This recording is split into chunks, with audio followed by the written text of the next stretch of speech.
കോഴിക്കോട് ജില്ലയിലെ കാക്കൂർ, നന്മണ്ട, ചേളന്നൂർ ഗ്രാമങ്ങളിൽ ഏതാണ്ട് 6 കിലോമീറ്റർ ചുറ്റളവിൽ ഒരു ശംഖുരൂപം വരച്ചാൽ അതിനകത്തുൾപ്പെടും വിധം ദശാവതാര പ്രതിഷ്ഠയുള്ള 10 ക്ഷേത്രങ്ങൾ കാണാം. ലോകത്തെങ്ങും കാണാനാവാത്ത അത്ഭുത കാഴ്ച, ഭക്തരുടെ കണ്ണും മനസ്സും നിറയ്ക്കുന്ന അനുഭൂതിയുടെ കാഴ്ച. പെരുമീൻപുറം ക്ഷേത്രം മത്സ്യാവതാര പ്രതിഷ്ഠയുള്ള ക്ഷേത്രത്തിലെ പ്രധാന വഴിപാട് മീനൂട്ടാണ്.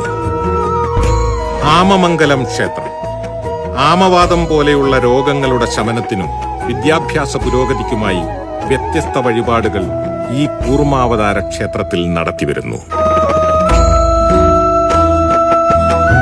പന്ന്യംവള്ളി വരാഹ ക്ഷേത്രം പ്രധാനമായും ഭൂമി സംബന്ധമായ ക്രയവിക്രയങ്ങൾ ലളിതമാക്കാനും ഭൂമിയുടെ നാശനഷ്ടങ്ങൾ ഒഴിവാക്കാനുമുള്ള പൂജകൾക്കൊപ്പം നവകം, പഞ്ചഗവ്യം, മുഴുക്കാപ്പ് എന്നീ വഴിപാടുകൾക്കുമായി ഭക്തർ ഈ ക്ഷേത്രത്തിൽ സന്ദർശനം നടത്തുന്നു.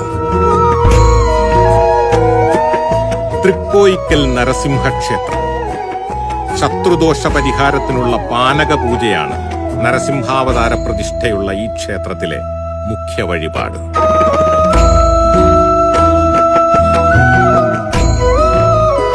തീർത്ഥങ്കര വാമനക്ഷേത്രം കേരളത്തിലെ അപൂർവം വാമനക്ഷേത്രങ്ങളിലൊന്നായ ഇവിടെ ഉത്രാടസദ്യയുടെ അന്നദാന പുണ്യം തേടി നിരവധി വിശ്വാസികൾ എത്താറുണ്ട്. കാക്കൂർ പരശുരാമ ക്ഷേത്രം കേരളത്തിൽ നിരവധി ക്ഷേത്രങ്ങൾ സ്ഥാപിച്ചത് പരശുരാമൻ എന്നാണ് പരക്കെയുള്ള വിശ്വാസം. രാമല്ലൂർ ശ്രീരാമസ്വാമി ക്ഷേത്രം ഹനുമാൻ സാന്നിധ്യത്തിന്റെ ചൈതന്യമുള്ള ക്ഷേത്രത്തിൽ സന്താനലബ്ധിക്കായി നിരവധി വഴിപാടുകൾ നടത്തിവരുന്നു. കാവിൽ ബലരാമക്ഷേത്രം ഉദ്ദിഷ്ടകാര്യത്തിന് ബ്രഹ്മരക്ഷസിനുള്ള പാൽപായസമാണ് ഇവിടുത്തെ പ്രധാന വഴിപാട്. ഒപ്പം കാർഷിക വ്യാവസായിക അഭിവൃദ്ധിക്കായുള്ള പൂജകൾക്കും ഇവിടം പ്രസിദ്ധമാണ്.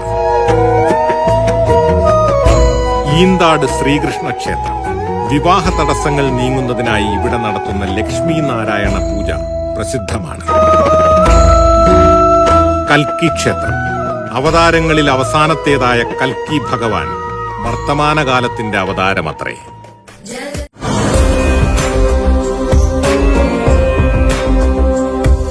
ദശാവതാര ക്ഷേത്രങ്ങൾ സന്ദർശിക്കുന്നത് വലിയ പുണ്യവും ഐശ്വര്യവും അത്രേ.